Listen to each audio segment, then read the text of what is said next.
Bonjour à toutes et à tous, bienvenue pour ce top 10 des salaires des pilotes de Formule 1. En 10e position, Kimi Räikkönen.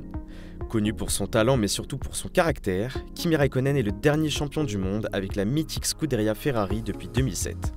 Ce statut joue en sa faveur et lui permet de prolonger son aventure en Formule 1 après ses passages mitigés chez Lotus et Ferrari. Aujourd'hui, il se présente en patron de l'écurie Alfa Romeo afin de les aider à développer au mieux leur voiture avec le peu de moyens dont ils disposent. À la 9e place, Sergio Pérez. Le Mexicain n'a jamais eu le succès qu'il mérite. Né avec un talent certain, lorsqu'il s'agit de piloter une monoplace, il est souvent trahi par son trop-plein d'agressivité. En 2013, McLaren tente de lui laisser sa chance, mais en vain. Il sombre dans l'oubli avec Force India Pure Racing Point jusqu'à la saison 2020. Profitant d'une voiture très performante, il remporte sa première course en carrière. Au 8e rang, Valtteri Bottas. Le Finlandais est rapide et constant. Lors de ses débuts, Alain Prost loue ses louanges en le décrivant comme un sérieux candidat pour rouler dans un top team. C'est d'ailleurs ce qu'il parvient à faire en 2017. Après la retraite inattendue de Nico Rosberg en 2016, l'écurie Mercedes et championne du monde en titre l'appelle pour rouler aux côtés de Lewis Hamilton. Le succès de sa participation avec la marque à l'étoile est sans appel. 100% des championnats des constructeurs remportés. Malgré tout, Valtteri Bottas reste dans l'ombre de la star Lewis Hamilton. À la 7e place, Fernando Alonso. L'Espagnol est une icône nationale et le champion de toute une nation. Il est décrit comme l'un des pilotes les plus talentueux de sa génération avec 2 titres de champion du monde à ses débuts. Il a longtemps sombré dans le néant après son aventure avec Ferrari et McLaren avant de prendre partiellement sa retraite en Formule 1. Mais le taureau des Asturies ne démotive pas et revient à la charge avec Alpine. À l'âge de 40 ans, il se lance dans un nouveau projet avec la marque française. 6e, Sébastien Vettel. L'Allemand reste un incontournable de la grille.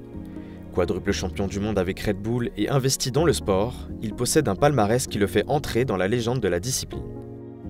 Au 5e rang, Carlos Sainz Jr. Le fils de la légende des rallyes et du Dakar a le pilotage dans le sang et ça se voit. Partout où Carlos Sainz Jr. est passé, il a impressionné. D'abord dans la filière Red Bull, puis chez McLaren et enfin chez Ferrari, le pilote espagnol ne plaît pas seulement pour son talent, mais aussi pour son esprit d'équipe. Aux portes du top 3, Daniel Ricciardo. L'Australien est l'un des plus gros talents de sa génération. Le pilote est connu pour son style de pilotage à l'ancienne, mais aussi pour son manque de chance et de palmarès. Toujours au mauvais endroit, au mauvais moment, le Honey Badger n'a jamais eu la chance de s'imposer avec une équipe. Après Red Bull et Renault, il court aujourd'hui avec McLaren. À la 3e position, Charles Leclerc. Même si le monégasque ne possède pas des statistiques impressionnantes comme son homologue néerlandais, il n'est pas pour autant un petit talent. Couvé depuis tout jeune par la Ferrari Drivers Academy, il fait partie de cette génération qui est pressentie pour devenir les stars de demain en Formule 1. Max Verstappen. Le jeune prodige entre à la 2e place de ce classement. Conditionné depuis l'âge de 4 ans à devenir un champion de la discipline par son père et couvé par la filière Red Bull, il entre en Formule 1 à l'âge de 17 ans et devient le plus jeune vainqueur d'un Grand Prix. Il apprend vite et montre que malgré son jeune âge, il a déjà tout d'un grand, à l'image de son salaire de 21 millions d'euros annuels. Et au top de ce classement, Lewis Hamilton. 7 titres de champion du monde, 103 victoires, 103 pole positions en 287 participations, Lewis Hamilton est tout simplement le pilote le plus titré de l'histoire de la Formule 1.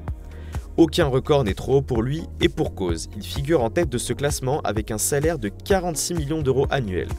Ces chiffres résultent de son dernier contrat avec Mercedes qui prendra fin en 2023.